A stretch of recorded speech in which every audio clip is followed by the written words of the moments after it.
Bonjour à tous, on va démarrer ce webinaire sobriété énergétique, comment financer et piloter durablement votre patrimoine social.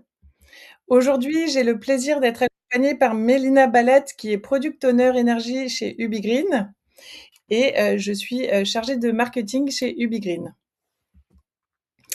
Alors, UbiGreen, en quelques chiffres, très rapidement pour ceux qui ne nous connaissent pas, UbiGreen est le spécialiste de la performance énergétique des bâtiments. Nous avons été créés en 2012. Nous avons 3 sites, Toulouse, Paris et Marseille, et nous sommes aujourd'hui 50 collaborateurs. Nous avons plus de 50 clients, dont des groupes internationaux comme Société Générale ou BNP Paribas, mais aussi des collectivités comme le Conseil départemental de la Haute-Garonne ou des gros ensembles de bâtiments comme l'AP-HP ou le groupe ADP, mais aussi des bailleurs sociaux comme Podelia ou la Fondation Aralis. Ce qui représente aujourd'hui plus de 500 000 capteurs compteurs connectés dans le monde, puisque les capteurs sont déployés dans 20 pays, avec plus de 60 000 utilisateurs et plus de 50 000 bâtiments monitorés. Dans UbiGreen, il y a Green. Nous sommes engagés dans une démarche RSE et nous avons la médaille d'argent EcoVadis qui récompense le top 15% des entreprises en matière de RSE. Et nous avons également le label Solar Impulse pour la solution UbiGreen Energy qui reconnaît les solutions héroïstes et efficientes dans le domaine environnemental. Donc au programme de ce webinaire, nous verrons pourquoi le financement devient aujourd'hui plus que jamais stratégique, avec un tour d'horizon des financements possibles, les C2E, les coprêts logement social, les subventions de l'État et des collectivités, mais également la Banque des territoires et la BEI. Nous verrons donc ceux qui auront un projet finançable, comment structurer son pilotage énergétique, et nous finirons par une session questions-réponses. Donc n'hésitez pas à poser toutes vos questions dans le chat et nous les traiterons à la fin du webinaire. Donc pourquoi le financement est indispensable dans l'habitat social? Parce que la pression réglementaire oblige à accélérer les projets énergétiques.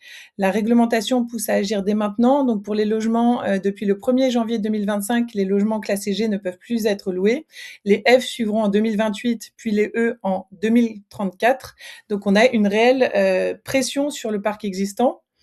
Pour les bureaux et agences, il peut y avoir également la CSRD ou la BGS selon la taille du parc et éventuellement aussi le décret tertiaire. La conformité donc énergétique va exiger des investissements lourds. Donc atteindre les niveaux attendus suppose souvent des opérations coûteuses, isolation, menuiserie, ventilation, chauffage, pilotage énergétique et rénovation globale. Et concernant, c'est vrai, les bâtiments neufs, et il y a la RE 2020 qui impose, en plus des exigences renforcées sur l'énergie et le carbone. Donc sans financement, le risque va être double, patrimonial et social. L'absence d'investissement peut conduire à une dégradation de l'exploitabilité locative, à une hausse des charges pour les occupants et à une fragilisation du modèle économique des bailleurs.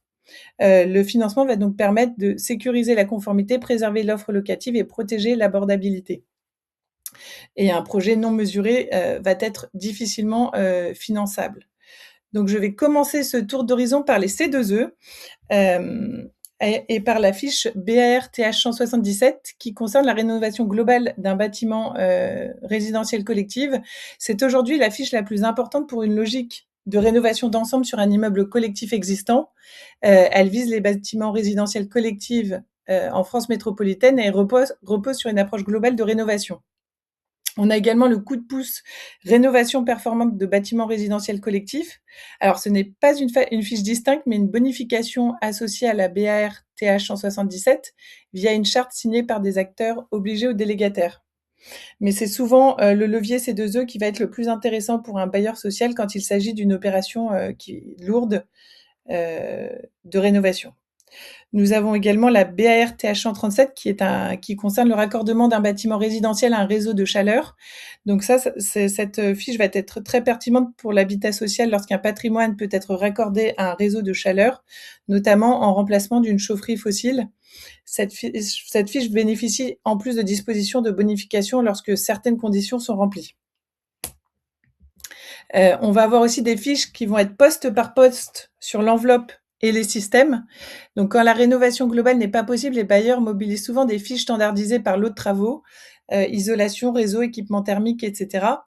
Par exemple, la fiche BR-TH 161 concerne l'isolation des points singuliers sur réseau hydraulique de chauffage ou d'eau chaude sanitaire en système collectif. On va avoir également les C2E de services d'exploitation. Donc, il existe aussi des fiches liées à la performance en exploitation, utiles dans une logique de pilotage énergétique du patrimoine. Il y a également les CPE, les contrats de performance énergétique, suivi de consommation, amélioration du fonctionnement des réseaux, et les fiches BAR-SE 104 à BAR-SE 107, qui vont être aussi des exemples pour le résidentiel collectif. On va avoir également la PAC collective géothermie dans le collectif. Depuis des évolutions récentes, de nouvelles fiches existent pour les systèmes collectifs, notamment tout ce qui va être de BAR-TH 178 à BAR-TH 180 pour la géothermie et certaines pompes à chaleur collectives. Donc cela peut devenir très intéressant pour des réhabilitations avec décarbonation donc du chauffage. Au niveau de la banque de territoire et BEI, donc là, on va être plutôt sur des financeurs de long terme qui vont rendre possible des investissements énergétiques du logement social. Donc la Banque des territoires, qui est un acteur central du financement pour le logement social en France, va proposer des outils dédiés à la rénovation énergétique, notamment l'éco-prêt, donc qui va permettre la réhabilitation thermique du parc social. Donc elle met en avant une offre large de prêts, investissements et ingénierie pour accélérer la performance énergétique du parc social. Cet éco-prêt peut aller jusqu'à 33 000 € par logement avec des bonus possibles selon certaines situations, ce qui en fait un levier concret pour absorber le coût des rénovations. Il va également y avoir la BEI, la Banque européenne d'investissement, qui intervient comme financeur européen de long terme pour soutenir le logement abordable et durable. Et la Banque des territoires indique aussi que l'éco-prêt peut être complété par un prêt PAM-BEI lorsque le financement des travaux n'est pas entièrement couvert. Il va y avoir également des subventions de l'État et des collectivités. Donc là aussi, ça va être un levier complémentaire pour boucler les plans de financement des projets énergétiques dans l'habitat social. Ce sont des aides qui diminuent le besoin de financement ou le reste à charge du bailleur. Elles interviennent comme un apport externe, souvent selon le territoire, le programme ou l'opération. Dans les quartiers concernés par le renouvellement urbain, l'ANRU, l'Agence nationale pour la rénovation urbaine, finance des opérations lourdes sur l'habitat via le NPNRU, le nouveau programme national de renouvellement urbain, ce qui peut intégrer des volets de requalification et de réhabilitation du parc social. Et côté territoire, il y a également des aides locales qui peuvent intervenir suivant les régions, départements, mais aussi le Fonds vert qui soutient des investissements locaux de transition énergétique portés par les collectivités et leurs partenaires. Donc ce qui va rendre un projet finançable et crédible pour les modes de financement, ça va être d'avoir des données historisées et fiables, des indicateurs comparables dans le temps, une vision multisite consolidée et une capacité à démontrer une trajectoire. Avec la pression réglementaire aujourd'hui, c'est vrai qu'il est indispensable de s'outiller pour pouvoir gérer ces projets qui sont des projets d'envergure. Et je vais laisser la parole à ma collègue Mélina qui va vous présenter donc comment structurer son pilotage énergétique et présenter la solution UbiGreen. Merci Charlotte. Donc, pour structurer son pilotage énergétique, c'est beaucoup plus simple quand on a une plateforme d'EMS, donc un Energy Management System comme UbiGreen, puisque ça vous permet tout simplement de centraliser tous vos sites, donc quel que soit le nombre de sites. Vous avez une gestion centralisée à la fois de vos bâtiments, mais aussi et surtout de vos données, donc de ces bâtiments-là, avec une consolidation automatique des indicateurs qu'on va recevoir et un suivi continu des économies, ce qui vous permettra, en ayant des données fiables, de pouvoir faire une justification auprès de vos financeurs pour monter vos projets, notamment. Donc, comment on fait pour avoir tous ces indicateurs ? Ouais, merci. Nous, en fait, on centralise toutes vos données énergétiques au niveau de la plateforme UbiGreen. Donc, ça peut être une variété de flux très différents. Donc, vos flux de factures, les données qu'on vient récupérer directement depuis le portail de votre distributeur, tous vos compteurs ou capteurs dont on récupère les données remontées. On peut aussi s'interfacer avec votre GTB si vous en avez une dans le bâtiment. On peut prendre en compte vos données d'activité pour apporter plus de contexte à vos consommations et aussi remonter toutes vos données techniques et corréler ces informations avec la météo selon où se situent vos bâtiments, par exemple. Donc une fois qu'on a tout ce panel d'informations, nous, on est en mesure de vous aider à analyser vos données, donc avec des tableaux de bord, des modélisations, on verra un peu plus en détail juste après, et de vous permettre de mettre sous contrôle vos consommations avec un système d'alerte s'il y a un dépassement anormal de consommation. Tout ça vous permet de communiquer sur vos consommations ou sur vos objectifs avec des rapports, des écrans suivis et de réduire donc normalement vos dépenses, que ce soit au niveau de vos factures, donc s'il y a des choses qui ne sont pas facturées correctement ou au niveau de votre consommation grâce aux objectifs que vous fixez ou de votre contrat si par exemple vous avez souscrit à une puissance beaucoup trop haute par rapport à ce que vous consommez réellement. Tout ça dans un objectif de poursuivre les économies et d'anticiper les futurs investissements ou les futures actions avec de la simulation, du suivi d'objectifs et qui peut être très précis selon les démarches que vous avez entreprises, que ce soit une certification ISO 50001, que vous soyez assujetti au décret tertiaire ou que vous ayez un contrat de performance énergétique, par exemple. Donc ça, c'est un exemple des fonctionnalités qu'on propose sur la plateforme, donc pour vous permettre de maîtriser et de réduire vos coûts d'énergie à partir de vos compteurs généraux ou de toutes les sources de données qu'on a vues juste avant. Donc la première partie, c'est tout ce qui est facture et consommation d'énergie, où on est en mesure de vous afficher toutes vos factures d'énergie, poste de dépenses par poste de dépenses que vous pouvez suivre dans le temps.